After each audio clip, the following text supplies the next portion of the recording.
नमस्कार. आपण आज पाहणार आहोत स्टेप 1 आणि स्टेप 2 ची प्रोसेस कशी करायची. आपण आता user ID password forget password करून आपण न्यू पासवर्ड जनरेट केला. न्यू पासवर्ड जनरेट केल्यानंतर ची स्टेप काय करायची हे आपण पुढील प्रोसेसमध्ये पाहणार.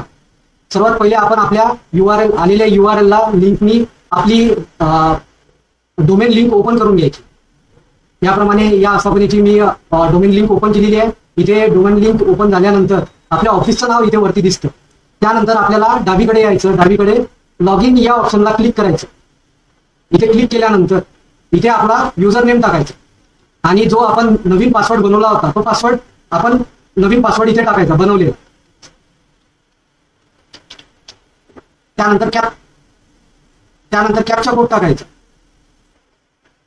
आता आयडी टाकला, त्यानंतर नवीन आलेला पासवर्ड टाकला, कॅप्चा कोड टाकला आणि साइन मी इन करायचं. कॅप्चा कोड रॉंग झाला होता, आता बरोबर टाकून मी पुन्हा कॅप्चा इथे भरलेला. त्यानंतर मी साइन मी इन करतोय. इन केल्यानंतर आपल्याला ओटीपी जातो. ओटीपी मी इथे टाकतोय. 180 सेकंद मिळतात. त्या वेळात आपल्याला आपल्या रजिस्टर्ड मोबाईल नंबरवर आणि रजिस्टर्ड ईमेल आयडी वर आपल्याला ओटीपी गेलेला आहे. तो ओटीपी टाकायचा. आलेला ओटीपी मी टाकला इथे. त्यानंतर व्हेरीफाय करतोय. व्हेरीफाय केल्यानंतर इथे कन्फर्मेशन कोड म्हणून असं लिहून येतं आणि आपला युजर नेम इथे लिहून येतो. ते झाल्यानंतर इथे कोणतंही काही आयडी वगैरे काही टाकायचं नाही. सरळ डावी साईडला यायचं. डाव्या साईडला आपल्याला चौथा ऑप्शन आहे मॅनेज मास्टर. मॅनेज मास्टरला क्लिक करायचं.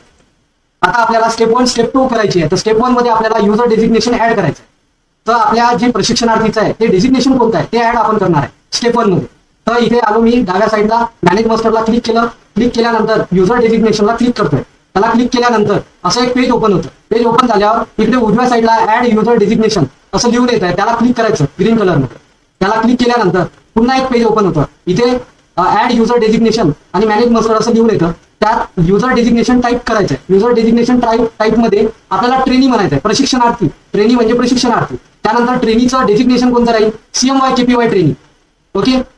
हे दोन्ही डेजिग्नेशन टाईप मध्ये ट्रेनी आणि डेजिग्नेशन मध्ये CMY KPY ट्रेनी हे टाकल्यानंतर त्याला सबमिट करायचं. सबमिट केल्यानंतर सक्सेसफुली रेकॉर्ड सेव्ह असं लिहून येतं आणि युजर डेजिग्नेशन तुमचं ऍड झालेलं दिसतं.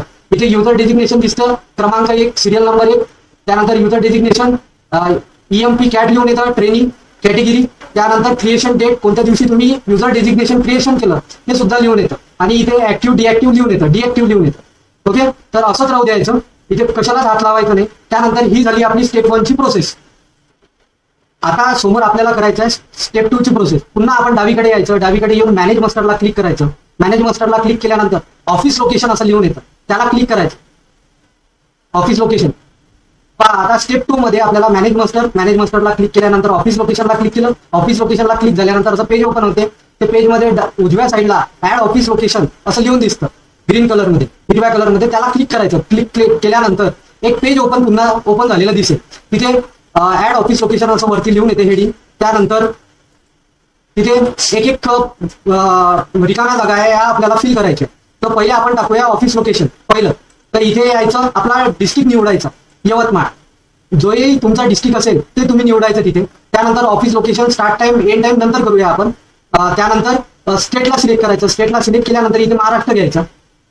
महाराष्ट्र घेतला. स्टेट सिलेक्ट केला. पुन्हा आपल्याला डिस्ट्रिक्ट ऍड करायचं होतं स्टेप 2 मध्ये. स्टेप 2 च्या प्रोसेसमध्ये ऍड डिस्ट्रिक्ट आपण म्हणतो. तर हीच ती प्रोसेस आहे ऍड डिस्ट्रिक्ट. इथे आलो आपण डिस्ट्रिक्ट ऍड केलं. ऑफिस लोकेशन ऍड केलं. त्यानंतर हे 00 ठेवले. त्यानंतर स्टेटमध्ये महाराष्ट्र लिहिलं. डिस्ट्रिक्ट केलं. त्यानंतर आपल्या ऑफिसला जर सॅटर्डे ऑफ असेल 4ही हप्ते तर इथे तसं करायचं. Saturday of. जर एक कोणता दिवस ऑफ असतो तर तो तिथे सिलेक्ट करायचा. त्यानंतर सबमिट करायचं. किंवा हे जरी नाही केलं सॅटर्डे ऑफ तरी चालेल. किंवा बँकेच्या आस्थापनांनी किंवा शाळेच्या आस्थापनांनी त्यांचं जसं सॅटर्डे ऑफ असतो की नाही हे इथे कळवायचं. हे आता गव्हर्नमेंट आस्थापना आहे त्यामुळे आपण हॉलिडेमध्ये यांचं सॅटर्डे आणि संडे आणि बाकीचे हॉलिडे कसे ऍड करायचे ऑफ राहण्यासाठी ते मी पुढली प्रोसेस सांगतो. तर इथे सॅटर्डे ऑफ हे गव्हर्नमेंट ऑफिस आहे त्यामुळे यांचा प्रत्येक सॅटर्डे हा ऑफ असतो. म्हणून इथे 5ही सॅटर्डे मी ऑफ केलेला आहे, सिलेक्ट केलेला आहे. त्यानंतर मी इथे सबमिट करतो.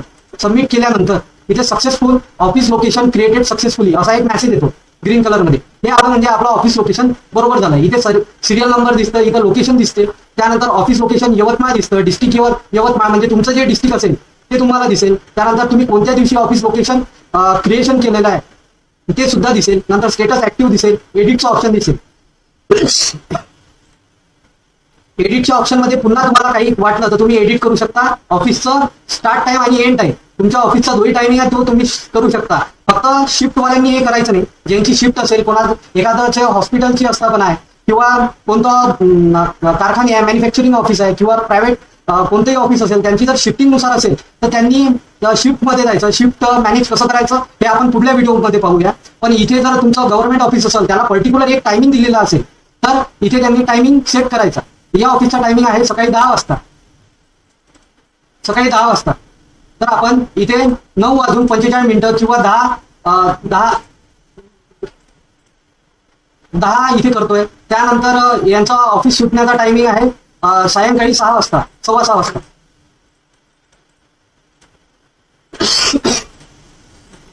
हा, तर 6:15 वाजता. तर याच टायमिंग मध्ये मुलांचा इन टाइम लागेल, जो स्टार्ट टाइम राहील, आणि आउट टाइम हा एंड टाइम नुसार 6:15 वाजताच लागेल. मधात त्या मुलाची हजेरी लागणार नाही. जर आपण 0-0 घेतलं तर मुलांचा कोणताही टायमिंग मध्ये इन आणि आउट लागतो. ओके, तर तुम्ही इथे ऑफिस एडिट मध्ये जाऊन ऑफिसचा स्टार्ट टाइम आणि एंड टाइम तुम्ही मॅनेज करू शकता. ते तुमच्यावर डिपेंड आहे.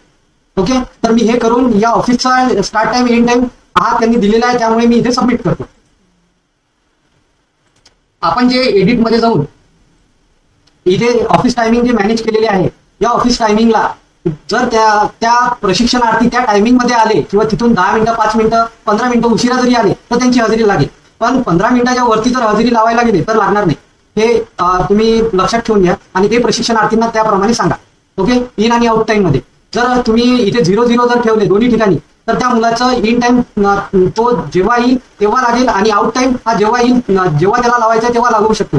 पण त्यांचा जो वर्किंग टाइम आहे तो 7 ते 8 घंटे असायलाच पाहिजे हे प्रशिक्षणार्थींचं. तेव्हाच त्यांना त्यांचं पेमेंट मिळेल. ओके, तर तुमच्या ऑफिस टायमिंग नुसार त्यांचा जो टायमिंग असेल तेवढे अवर्स त्यांनी केलेच पाहिजे. हे तिथे त्या प्रशिक्षणार्थीला तिथे रिपोर्टमध्ये आलं पाहिजे. ओके, तर तुम्ही ज्याप्रमाणे तुम्हाला हे टायमिंग सेट करायचे तसे तुम्ही टायमिंग सेट करा. चला तर मग पाहूया पुढची गोष्ट. त्याला मी सबमिट करतो. ओके, ऑफिस लोकेशन झाला, आपली स्टेप 1 आणि स्टेप 2 कम्प्लीट झाली. आता यानंतर आपल्याला काय करायचंय, तर यानंतर आपल्याला तुम्हाला आलेली गुगल शीट किंवा तुम्हाला एक एक्सेल शीट बनवून आम्हाला पाठवायचंय जिल्हा कौशल्य विकास ऑफिसला. ओके, ते आम्ही NIC दिल्लीला पाठवू. मग त्या गुगल शीटमध्ये काय पाहिजे, तर आस्थापनेचं नाव, तुम्हाला तुमचा आलेला टेम्पररी ID, त्यानंतर तुम्हाला मिळालेला युजर ID, ज्यांनी आपण हे CMY KPY अटेंडन्सची लिंक साईट ओपन केली, तो युजर ID. त्यानंतर डिस्ट्रिक्ट, तालुका आणि ऑफिसचं लोकेशन. जर तुमच्या एकाच लोकेशनवर प्रशिक्षणार्थी असेल तर तुम्ही एकच लोकेशन द्यायचं. तुमचं वेगवेगळ्या लोकेशनवर प्रशिक्षणार्थी असेल तर तुम्ही ऑफिस लोकेशनमध्ये 3-4 तुमची जितके लोकेशन असेल तितके लोकेशन ऍड करायचे आणि त्या ठिकाणाहून प्रत्येक प्रशिक्षणार्थींचा लॅटिट्यूड आणि लॉंगिट्यूड हे लोकेशन तुम्ही आकडे मागून घ्यायचे. या व्हिडिओच्या शेवटी तुम्हाला दाखवतो मी की एक्सेल फाईल कशी बनवायची. यात आपण पाहिलं की स्टेप 1 आणि स्टेप 2 केली आपण. आता आपली एक्सेल फाईल कशी बनवायची हे आपण आता पाहणार आहोत. स्टेप 1 स्टेप 2 झाली आपली. युजर डेजिग्नेशन, मॅनेज मास्टरमध्ये जाऊन युजर डेजिग्नेशन, ऑफिस लोकेशन. आता ही 2 प्रोसेस झाल्यानंतर आपल्याला एक्सेल फाईल पाठवायची.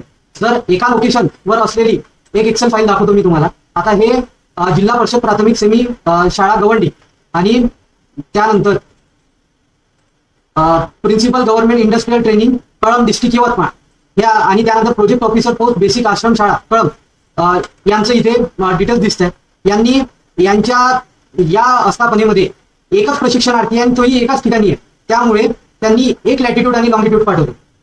बरोबर, इथे आपण आस्थापनेचा सिरियल नंबर घेतला, आस्थापनेचं नाव, त्यानंतर आस्थापनेचं CMY KPY ID, त्यानंतर टेम्पररी ID, त्यानंतर आलेला त्यांना युजर नेम, त्यानंतर डिस्ट्रिक्ट लिहून घेतलं, त्यानंतर तालुका लिहिला त्यांनी त्यांचा त्यानंतर ऑफिस ऍड्रेस लिहून घेतलं.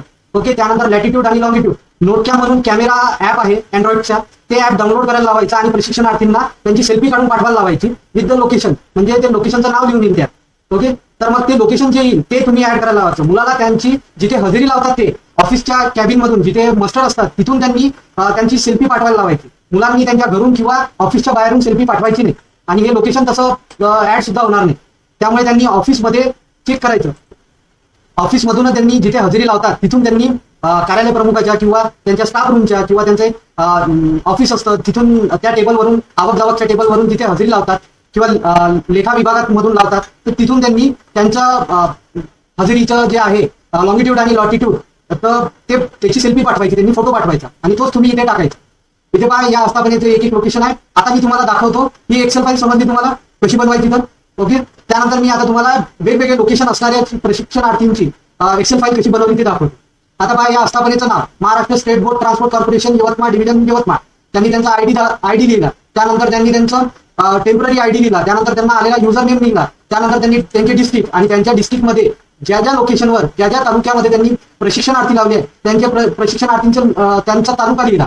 आता पहा यवतमाळ ऑफिसमध्ये यवतमाळात त्यांचे 3 ऑफिस आहे, तर तिन्ही ऑफिसमध्ये इथे या पहिल्या ऑफिसमध्ये इथे 10 प्रशिक्षणार्थी आहे, तरी त्यांनी एकच लोकेशन पाठवलं. कारण की त्यांचा रजिस्टर एकच आहे आणि त्या रजिस्टरवर 10 जण सही एकाच ठिकाणाहून करतात, त्यामुळे त्यांचं लॅटिट्यूड आणि लॉंगिट्यूड एक राहील. या दुसऱ्या यवतमाळच्या ब्रांचमध्ये त्यांचे 2-3 प्रशिक्षणार्थी आहे, तरी तिन्ही प्रशिक्षणार्थींचं त्यांचं लॉंगिट्यूड आणि लॅटिट्यूड एकच पाठवलं. तसे यवतमाळात 3 लोकेशन आहे, 4 लोकेशन आहे. त्यानंतर त्यांनी दुसरा तालुका आहे वणी यवतमाळ जिल्ह्यातला, तर त्या लोकेशनचं लॅटिट्यूड आणि लॉंगिट्यूड पाठवलं. त्यानंतर पुसद, दारवा, उंबरखेड, पांढरकोडा, नेर इथे ऑफिस लोकेशन तालुक्याच्या समोर आहे, ऑफिसचा ऍड्रेस लिहिला, त्यानंतर लॉंगिट्यूड आणि लॅटिट्यूड लिहिलं.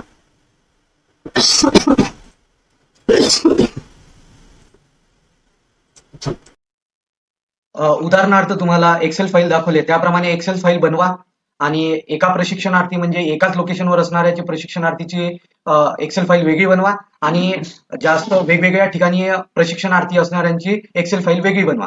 तर अशा आस्थापनांनी लवकरात लवकर एक्सेल फाईल जमा करावी आणि त्यासोबतच लगेच स्टेप 1 स्टेप 2 झाल्याबरोबर सोबतच एक्सेल फाईल बनवल्यानंतर सोबतच 5 नंबरचा व्हिडिओ पाहून स्टेप 3 सुद्धा पूर्ण करावी.